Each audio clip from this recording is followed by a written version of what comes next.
अखिल चराचर विश्व के रूप में अभिव्यक्त भगवान की दृष्टि से आप सबके श्री चरणों में मेरे प्रभुत्व नमस्कार।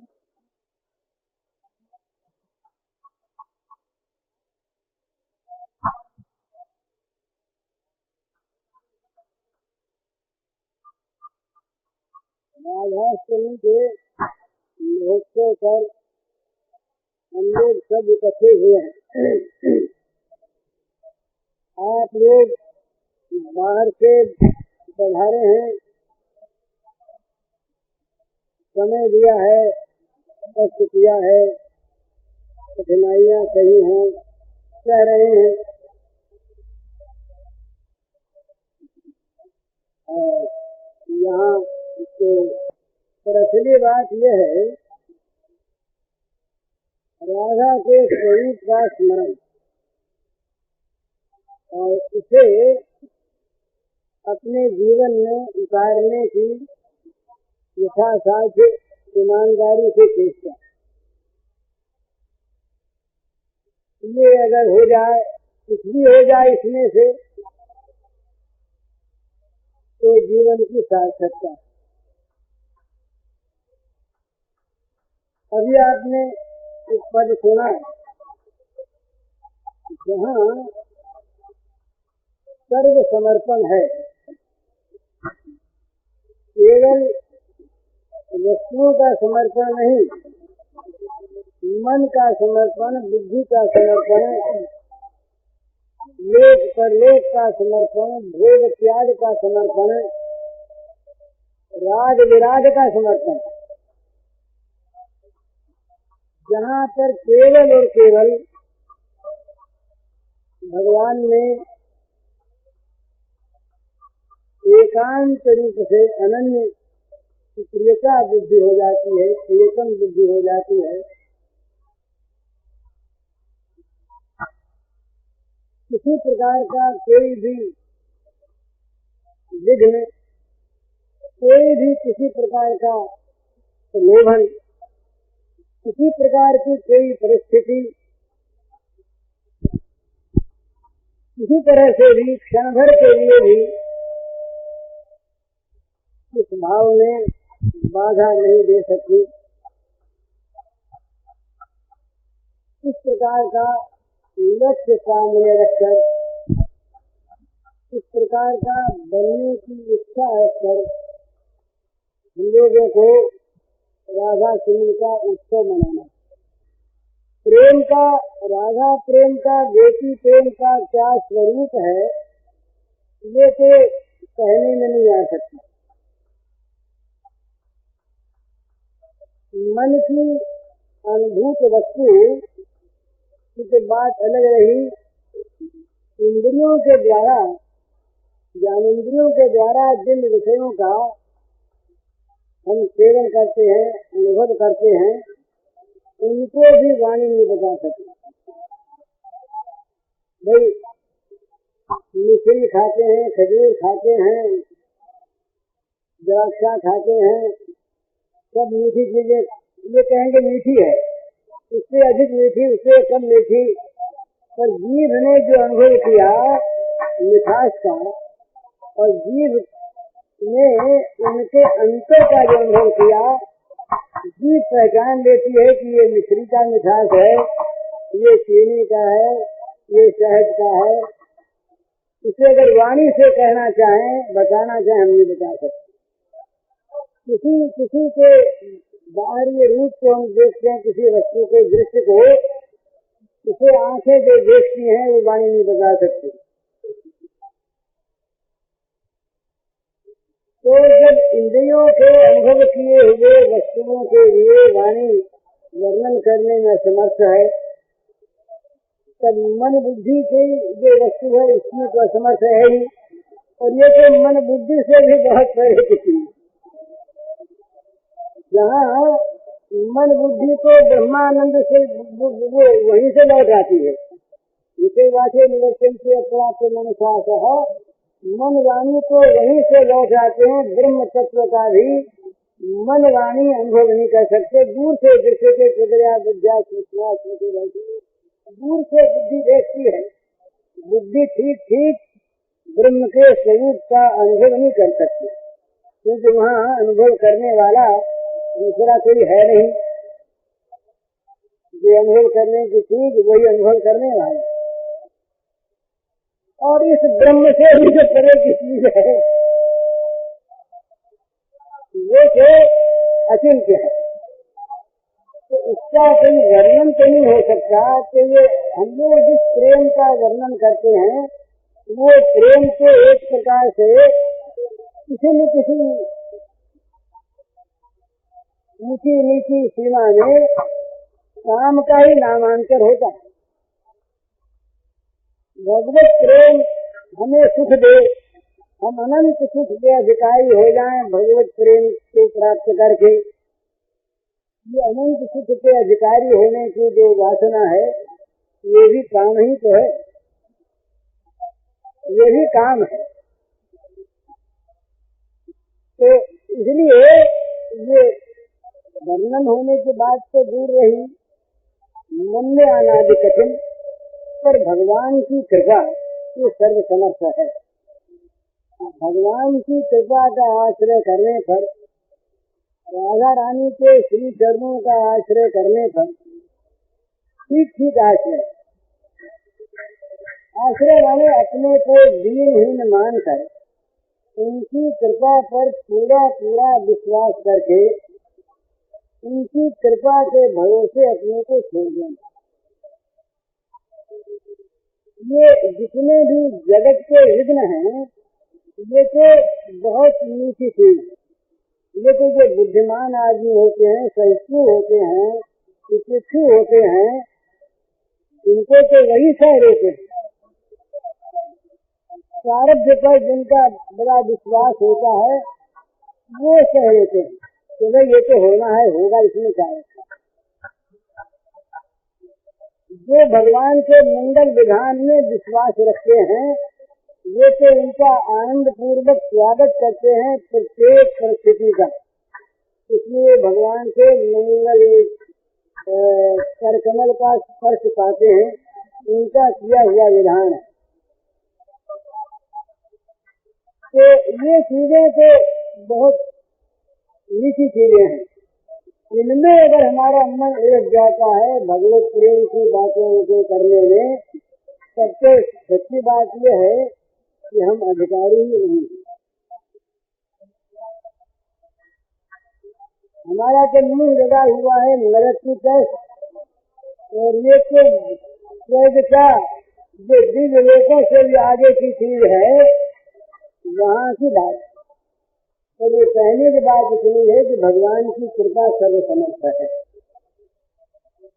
भगवान की कृपा का आश्रय करने पर और प्रेम की, भगवत प्रेम की सच्ची चाह होने पर, भगवान की कृपा से, अपने पुरुषार्थ से नहीं, कभी कभी भगवान कृपा करके, राधा माधव कृपा करके अपनी कोई जगह से झांकी दिखा देते हैं जीवन में।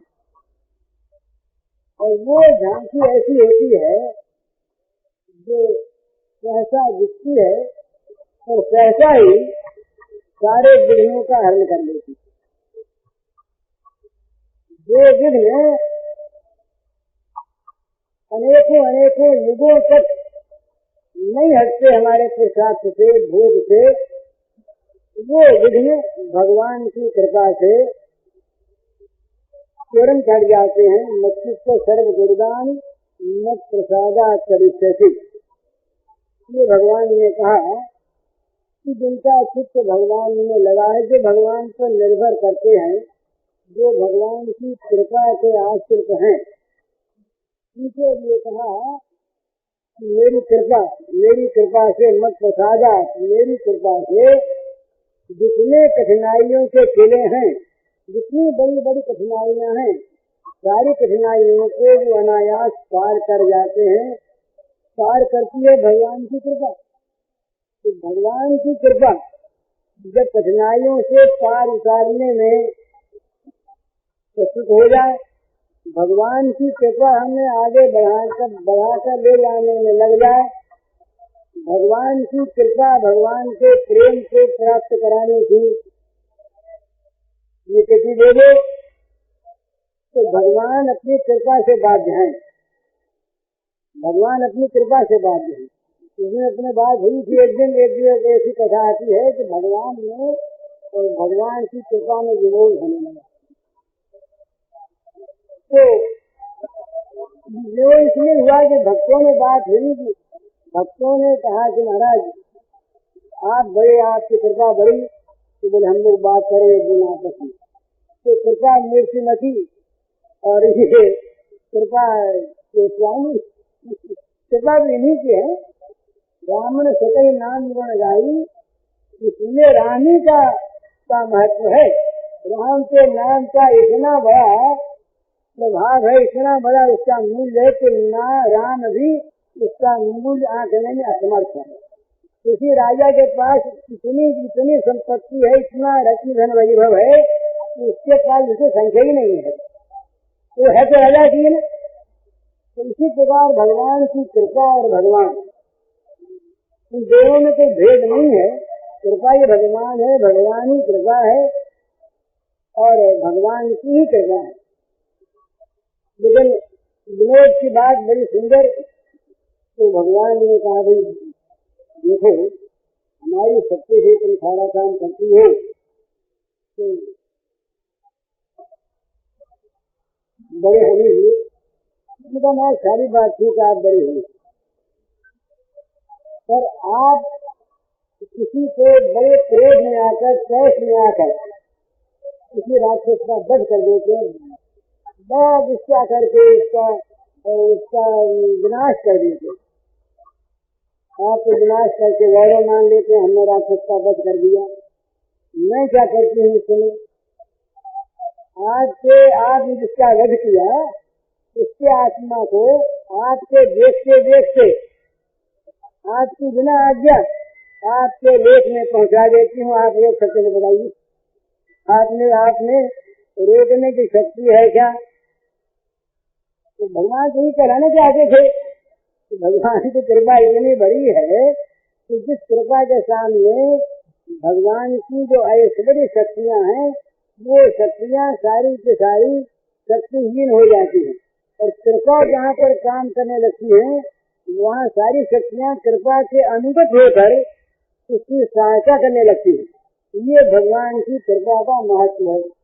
तो भगवान की कृपा का अगर हम आश्रय करें, तो भगवान की कृपा यदि कह दे कि भगवान का प्रेम तुम्हें प्राप्त हो जाएगा।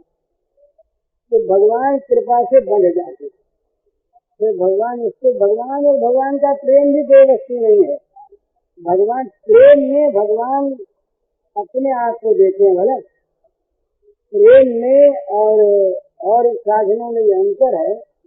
जितने और साधन हैं सारे साधक के बंधनों को काटने वाले, साधक को मुक्त कर देते हैं, तमाम बंधनों से छुटकारा दिला देते हैं और अपना काम पूरा मान लेते हैं। तत्वज्ञान तक के जितने भी साधन हैं उनकी पूर्णता में क्या होता है? तत्वज्ञान की पूर्णता में ये साधक ज्ञान स्वरूप बन जाता है, ब्रह्म स्वरूप बन जाता है, वो साधन सफल हो गया। परंतु प्रेम जो भगवान का है ये केवल छुटकारा दिलाकर अपने को सफल नहीं मानता। ये तो कहता है भगवान से कि आपको बंधना पड़ेगा। प्रेम की साधना करने वाला तो मुक्त होता है और भगवान उस प्रेमी साधक के पास बंध जाते हैं।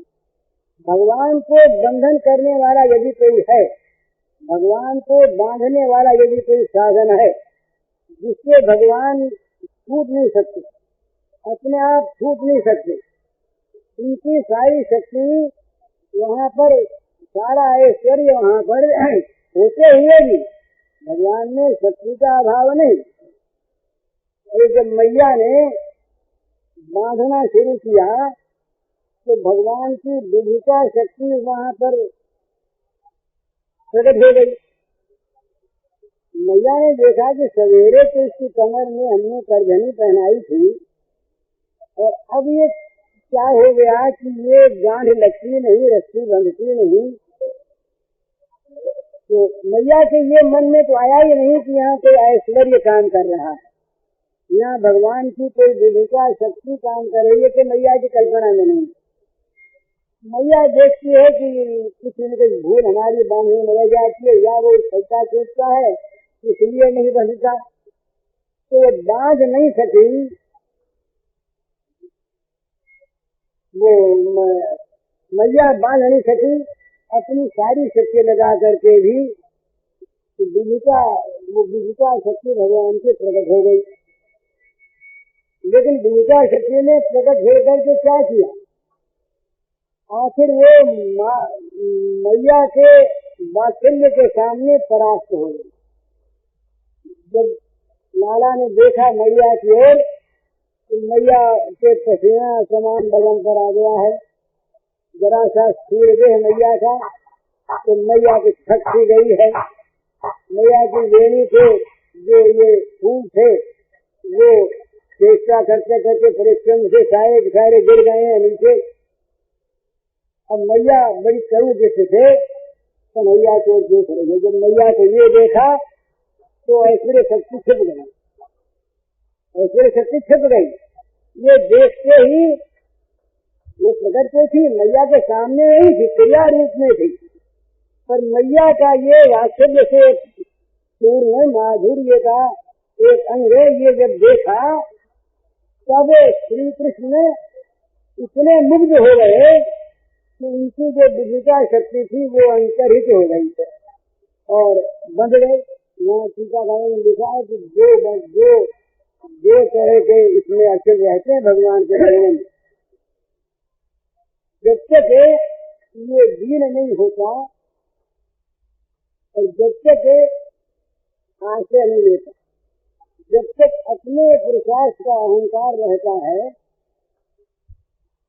तब तक भगवान नहीं बनते। तो मैया दीन हो गई और मैया ने मन ही मन कहा कि देख कन्हैया ये बेटियां तो अभी से कहने लगी हुई, समव्यस्ता बेटियां थी, छोटी छोटी बेटियां थी जिनके यहाँ रोज लाला माखन चुराया करते थे, रोज आया करके उलाहना देती।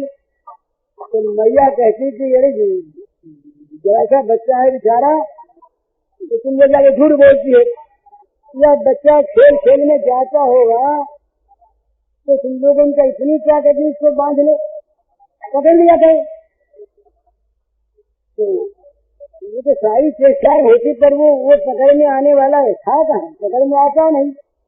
इसमें तो लीला वहाँ न पकड़ने में ही वो मधुरता का विकास करने वाली, पकड़ न सके पीछे पीछे दौड़े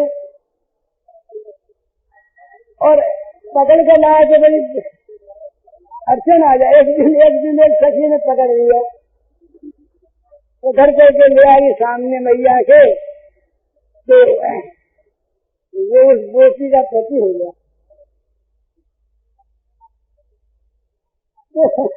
ये तो सोच रही थी कि लाड़ा कन्हैया पकड़ने है, या तो लाना देने लगी, जैसे तेरा लाला जो धमका जो हमारे सारे मटकों को छोड़ दिया, हमारे बछड़ों को छोड़ दिया, सारे दूध पी गए और बच्चों की चोटी बांध दी चाचाई के पाए से।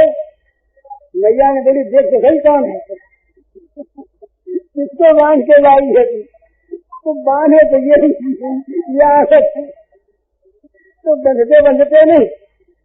तो आज जब मैया नहीं बांध सकी तो वो गोपियां सारी की सारी आज मैया का उपहास करने लगे, बोले ले बांध अब तू।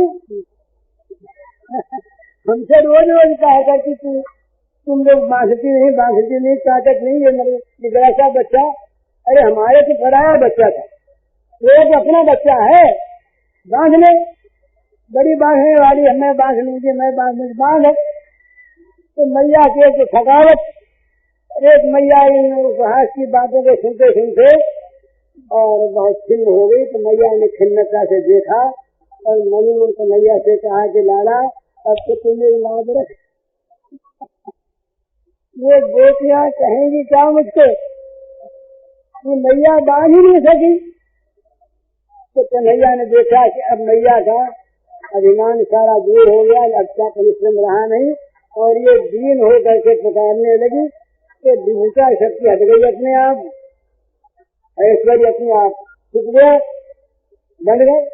तो मैया ने देखा अरे ये तो बस मेरी गलती थी, कमर तो वही है, अगर पहले कमर बड़ी होती तो कैसे बनता, ये तो वो का वही है, ये तो मैं बांध नहीं सकी, मैं तुझसे जल्दी में थी, कुछ मुझे विश्वास आ रहा था, इसने मटका वटका फोड़ दिया, और कुछ ये नाच कूद रहा था, कभी यूं तो गांठ लगे कैसे। अब मैया को ध्यान आया नहीं, पर वो मैया ने बांध दिया, ऊपर से बांध दिया मैया। अब महाराज ऊपर से बंधे ये सरकार बड़ी चेष्टा करें, खोल दें, खुले नहीं, यूं करें हाथों के तो और भी गांठ धुल जाए। सखा सब दोस्त इकट्ठे हुए, उनसे कहा अरे तुम लोग खोला, मैया भी निश्चिंत हो गई। मैया ने कहा कि अब घर का काम करें, अब तो ये दो बात का डर था इसका, या तो कहीं ये गुस्से में आकर जंगल में न भाग जाए, बहुत जल्दी रुकता है, और या कहीं तोड़ फोड़ में कर बैठे घर में, तब बंध गया तो दोनों काम नहीं कर सकता, न तो भाग सकता है और न तोड़ फोड़ कर सकता है, तो अब घर का काम कर। उस दिन कोई घर में दासी वासी थी नहीं, मैया का पहले से ये प्रबंध किया हुआ था, तो मैया के घर के काम में लगी। अब कन्हैया अकेले रहे, अब सारे सखा लोग आ गए, देखा कि मैया तो है नहीं, अब देख बात का तो कन्हैया हम खोल लगे, खोलो ना। अब सारे सखा लग गए खोलने में, अब जो खोलने लगे तो गांठ होगी मजबूत हो, खुले नहीं। तो कन्हैया ने कहा देखो एक काम कर, तुम लोग पीछे से उठल के लड़काओ और मैं चलूं आगे। वो देखो पेड़ दिखते ना दो सामने, उन पेड़ों के बीच में जरा सी जगह है, तो मैं तो इधर से निकल जाऊंगा बीच से, और उसे हट जाएगी, तो जरा मैं जोर लगाऊंगा या तुम लोग जोर लगाना, तो ये रस्सी टूट जाएगी। बिल्कुल बाल कैसे, कहीं ऐश्वर्य नहीं। हाँ वो ये करेगा, ठीक है। तो कन्हैया आगे रखने लगे, पीछे उसे नहीं रखने लगी, जाकर के वहाँ अटका दिया उसने, अटका दिया तो आप इधर अब निकल कर जोर लगाए। अब वो किसी के ऐसे शक्ति तो वहाँ पर थी नहीं, तो जो नन्हे से बच्चे थे जो पूजा नहीं उठा सकते वो भला रस्सी कैसे तोड़ सकते हैं? इतना जोर कहाँ से लगेगा? रस्सी टूटी नहीं, रस्सी टूटी नहीं तो बड़े उल्लास, मेरे भैया जो रस्सी टूटी नहीं तो सटाओ निकाल, देखो भैया हम क्या करें, हम लोगों ने बहुत जोर लगाया, अब तो तुम और फंस गए, अब क्या करें? अब ऐसे शक्ति वो तो साथ है क्या? भगवान का जो माधुर्य है वो कभी भी ऐश्वर्य से रह करेंगे। इसको याद आ गई बात कि वो नारद जी का वरदान सच्चा करना है जो लड़के को दिया था, इनको जब पेड़ बनाया था उन्होंने तो कहा अगर भगवान के दर्शन होंगे तो ऐश्वर्य शक्ति वहाँ पर प्रकट हो गई। उसने जरा सा जोर लगाया कि दोनों पेड़ धराशायी हो गए, दोनों पेड़ धराशायी हो गए, पेड़ों की जड़ें निकल गई, बड़े बड़े पेड़। भगवान की लीला किसी को शेष नहीं आई। बड़े जोर की आवाज हुई, बड़े जोर की आवाज हुई तो तमाम लोग इकट्ठे हो गए, रेल में मैया आ गई है, सब आ गए, सब लोग आ गए, सखियां आ गई, पर ये बंधन तो दूर का थे। इनमें से दोनों पेड़ों में से दो देवता निकले। अब सखा देख रहे हैं ये क्या हो गया, ये कौन आ गए, उनको तो पता नहीं कौन। उन्होंने आके हाथ जोड़े।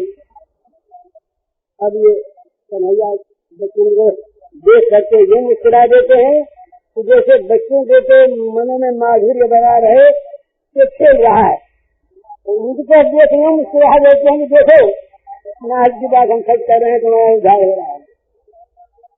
अब वो दोनों वहाँ पर प्रकट हो गए, प्रकट होकर के उन्होंने श्रवण किया, श्रवण करके परिक्रमा दी, दंडवत किया।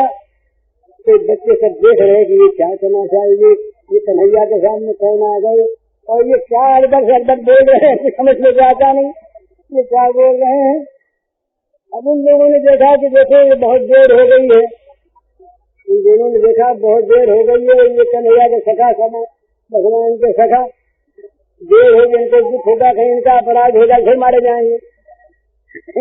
भक्ता अपराध हो गया तो क्या चल अपने लोग को चले गए मुक्त होकर। बंधे क्यों कहते हैं? ऊपर से बंधे हुए उनसे बातचीत की, ऊपर से बंधे हुए ये दिखाया उनको कि तुम इतने बड़े देवता, तुम लोगों को मुक्त करने की शक्ति मुझमें है, तो ऊपर का ये ताकत दिन बांधे फिर असुर नागनर प्रबल कर्म की जोड़ी, फिर ये विच्छिन्न ब्रह्म जो सुमत हथे बांधे सटकन छोड़ी, नहीं छुड़ा सके, नहीं खोल सके मैया के बंधन के। फिर नंद बाबा आए, नंद बाबा आए कि नंद बाबा ने आकर के वो रस्सी खोली, नंद बाबा से खुली और ऐसे नहीं खुली। नंद बाबा आए फिर कहा कि मैया की बोल नहीं, मैया गोद नहीं जाना, मैया के बांधती। यही बात सुन था, वो माधुर्य था, फिर मैया ने ले लिया। तो मतलब कहने का ये है कि प्रेम भगवान को बांधता है, ज्ञान भगवान को नहीं बांधता, ज्ञान मुक्त करके छोड़ देता है। प्रेम जो है भगवत प्रेम ये मुक्त तो करता ही है। भगवत प्रेमी जगत के बंधन में रहे ये कभी कल्पना नहीं करनी चाहिए। ये बात अगर कोई सोचते हैं कि भगवान का प्रेम प्राप्त हो जाए और भोगा शक्ति बनी रहे, भोगा शक्ति रहते भगवान का प्रेम प्राप्त हो गया तो ये भ्रम है। ये तो अंधकार का और प्रकाश का जैसे अंतर है ऐसा अंतर है। जहाँ भगवान का प्रेम आया वहाँ ये भोग काम रह नहीं सकता। तो और ये जगत के जितने बंधन है माया तो अपने आप वहाँ से हट जाती है। जहाँ भगवान का प्रेम आता है माया हट जाती है और ज्ञान वहाँ पर सेवा करने के लिए वहाँ आ जाता है। मुक्ति वहाँ पर सेवा करने के लिए खड़ी रहती है। तुलसीदास जी कहते हैं कि मुक्ति का जो परोसा छाड़ रखा है हम उसका देखते ही नहीं। मुक्ति का जो परोसा छाड़ रखा है हमारे सामने ये सिर्फ हम देखते ही लोगों में प्राप्त ही है। तो दीयमानम नगर नंती जना सेवनम जना देने पर भी मुक्ति ग्रहण नहीं कर सकते तो वो सब दुख है। तो मुक्ति विचारी भी कहीं बंधी रहती है। मुक्ति का भजन क्या है? भाई ये मुक्त है, ये मुक्त है, ये मुक्त है, तो मुक्त क्यों है? मुक्ति ने उससे वर्ण कर लिया इसलिए मुक्त है। तो चाहे कहने कोई है विनोद के लिए मुक्ति तो बदी है ना, तो मुक्ति को भी मुक्त कर दे, यह भगवान का प्रेम है। मुक्ति को भी मुक्त कर, मुक्ति मुक्त है जाए, मुक्ति जिसमें मुक्त हो जाती है, ऐसा ये भगवत प्रेम है। तो ये भगवत प्रेम का अर्थ ही है गोपी प्रेम, इसका अर्थ ही है राधा प्रेम, जिसमें कहीं पर भी किसी प्रकार से भी अपनी स्मृति नहीं है, अपने सुख की स्मृति नहीं है, अपनी कुछ चाह नहीं है, अपनी परवाह नहीं है, अपने लिए कुछ भी लेना नहीं है। ये तो स्वाभाविक बात है कि प्रेम लेना नहीं जानता, पर यहाँ से लेने की कल्पना ही नहीं है। इस भगवत प्रेम में, इस गोपी प्रेम में, राधा प्रेम में तो केवल और केवल भगवान का सुख ही उनका जीवन होता प्राप्त हो जाए। इसी उद्देश्य से ये राधाष्टमी का उत्सव मनाने की योजना बनी, तो वो सफल तो हुई नहीं, सफल नहीं हुई। लेकिन अभी तक वो लकीर से पीटी जा रही है, लिखनी पीटी जा रही है।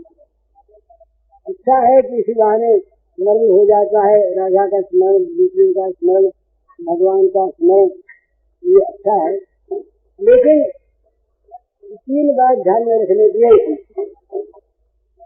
गोपी प्रेम में जो लोग आना चाहते हैं उनको 3 बात ध्यान में रखने की है, बड़ी सरल बड़ी कठिन। प्रेम की आकांक्षा जागृत होने पर तो बड़ी सरल, क्योंकि वो आकांक्षा ऐसी होती है कि दूसरी सारी आकांक्षाओं को वो खा जाती, ऐसी नहीं आकांक्षा, इसलिए बड़ी सरल। पर जब तक वो न हो तब तक थोड़ा सा मन में श्वास रख करके इस प्रकार की धारणा मन में करनी होगी कि भाई हमारा सर्वस्व चाहे नष्ट हो जाए, हमारा सर्वस्व चाहे नष्ट हो जाए, प्राप्त होने की बात क्या लग रही है। जो कुछ भी हमें यहाँ पर सुख के रूप में, भोग के रूप में प्राप्त है, वो सारा का सारा नष्ट हो जाए, भले हो जाए, इसमें दुख तो है ही नहीं। किसी प्रकार से इसमें ये कल्पना भी नहीं है कि ये भगवान के प्रेम का जो भी ये रहे, किसी प्रकार से जो है ये कल्पना नहीं। दूसरी बात बहुत बड़ी कठिन बात, भगवान यदि न मिलना चाहे न मिले, बड़ी कठिन बात। भगवान न मिलना चाहे कभी न मिले, यदि उनके मिलने से उनका प्रेम कहीं घटता हो तो भगवान न मिले। यहाँ से वो दूसरी बात, ज्ञान का विरोध नहीं, पर किसी भी हालत में संसार का दुख मिट जाए और प्रेम न मिले, मुक्ति स्वीकार हो जाए, ये स्वीकार नहीं। तो जगत का सारा ध्वंस हो जाए ये मंजूर, मुक्ति कभी स्वीकार नहीं। और प्रेम के लिए प्रेमास्पद भगवान को भी छोड़ना पड़े तो वो स्वीकार, ये 3 बात पहले मन में धारण कर लेनी चाहिए। बड़ी कठिन है, पर बड़ी कठिन बड़ी सरल इसलिए है कि प्रेम की आकांक्षा भी जागृत हो जाए तो कोई चीज कभी नहीं। फिर ये कहना तो नहीं चाहिए, क्योंकि उसमें फिर दुकानदारी आ जाती है, बनियापन आ जाती है, ये भी नहीं होना चाहिए। सही ऐसी भावना है, ऐसा गुण निश्चय है, ये चाहे न मेरे प्रेमी। लेकिन अब भगवान की तरफ की बात है, भगवान को रहने तक भगवान जहाँ जहाँ पर प्रेम होता है, यहाँ यहाँ पर भगवान अपनी भगवत्ता को भूल जाते। प्रेमी का दर्शन, प्रेमी का स्पर्श, प्रेमी का दिया हुआ स्वाद का सत्ता भी भगवान को बड़ा प्रिय होता है। उनको भूख लग जाती है, जो बिल्कुल नहीं है तो इच्छा वाले लग जाते हैं। जिनको कभी भूख नहीं लगती वो खाने के लिए जगह हो जाती, भूख लग जाती। जिनको कभी कोई वस्तु नहीं चाहिए तो वस्तु ले लेना चाहते हैं, फिर उनके मनुष्य को निर्माण का हृदय मन का निर्माण कर लेते हैं भगवान अपने मन का उनके रस का पालन करने के लिए। तो ये भेदा तो नहीं कि प्रेम भी है भगवान अलग रहे हम क्या अलग रखें। और ये फिर ये बड़ी विनोद की भाषा है, धक्का देने पर विधान धक्का देकर निकाला जा रहे हैं वो, लेकिन ये निजाम आता है राधा जी ने ये सच्चे में दिखा दी आगे जाना होना चाहिए काम सुंदर नहीं आना चाहिए देख दिया। अब रेख दिया तो एक वाले खड़े यहाँ पे जहाँ करते अंदर जाने सबसे इसलिए कि जहाँ पर प्रेम की चर्चा होती है ये कथा आती है जगन्नाथ जी को बने उनकी चर्चा आती है कि अंदर बात हो रही मैया हो रही वहाँ के रानियों के बाजू रानी द्वारका रानियों को जब के प्रेम की बातें कर बैठा दिया गाँव सुनगरा सुंदर बजे पहरे पर श्याम सुंदर गाय आने का न आने दें तो पहरे पर बैठ अंदर बाजा नीचे रहा। जहाँ पे प्रेम की चर्चा हो भगवान की वहाँ पे भगवान से प्रेम की बात चले रही क्या चर्चा हो वहाँ बिना वहाँ न जाए तो दरबार से दोनों जोड़े आकर के बोले के अंदर जाओ सुरक्षा गाने में मजा देते नहीं तो वहाँ पे खड़े रहे खड़े रहते रहते जलने लगे यहाँ करके जल हो गया उनका शरीर गर्म होने लगा इतने में नारद जी आप मुझे एक बात बीच में रह गई तो वो कांच के डर गए हाथ का जितने कहीं हुए जितने हुए बात जो रह गए हाथ का जो मुँह से क्या आँख बैठी जगन्नाथ जी है तो कहा आती है ये वैसे रह गए। तो प्रेम की बात जहाँ होती है वहाँ भगवान नहीं रह सकते जहाँ प्रेमी है जहाँ प्रेम का हृदय है यहाँ के भगवान कहीं नहीं हो सकते। यहाँ के भगवान का यहाँ से स्थान जो रहता है वो सब कुछ छेड़छाड़ करके यहाँ आकर के बाहर जाने खा गए हृदय मजन खा गए भजन से मेरे तेरे जान के नाम पूजन है। तो इस प्रेम की कुछ चर्चा है इसके लिए राजा सुनेगा इस उत्सव में ये चर्चा करें और कुछ ऐसा बनने की चेष्टा करें जितना पिछली इच्छा के साथ हो जाए हम लोगों तो समझिए कि हमारा जीवन सफल हो गया। इस साथ साथ तो फिर रहेगा नहीं दुख रहेगा नहीं ये किसी प्रकार से शांति रहेंगे नहीं अपने आप हजार चेष्टा करते रहिए नए रोजी खाते रहेंगे नई में शांति आती रहेगी। कहीं भी भोगों से भोगों की कामना शांत नहीं होती कहीं भी भोगों की प्राप्ति से भोगों की प्राप्ति की वासना मिटती नहीं कहीं भी भोगों की चिंता मिटने से चिंता मिटने में बढ़ती है विजय काम विजय भोगवंती से। तो ये दोनों काम है इसमें यहाँ भी शांति हो जाए आनंद से जीवन बीते भगवान का यहाँ प्रेम का साक्षात्कार है और फिर भगवान के प्रेम जगत में भगवान हमको ले जाए कृपा करके ये सर्वोत्तम काम है। तो इसके तरफ हमारा झुकाव हो इसी की चेष्टा है आप लोग सब लगे देखने की ठीक है। पूज्य श्री भाई जी के इस प्रवचन का शीर्षक है भगवान अपनी कृपा से बाध्य हैं और इसका कैसेट संख्या है 222।